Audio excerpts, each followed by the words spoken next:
Чистое стекло. Просто и эффективно. Есть разные системы очистки стекла. И самая простая, но при этом рабочая, заключается в следующем. У нас есть забор воздуха сверху, над стеклом. Есть специальные щели, через которые воздух подается на очистку.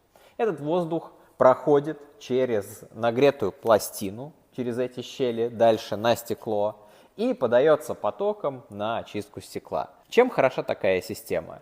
Тем, что воздух, как-никак, попадая в топку, прогревается, он идет достаточно большим потоком, и стекло таким образом коптится не очень сильно. Минус заключается в том, что, как ни крути, все равно какое-то количество копоти на стекле у вас так или иначе останется.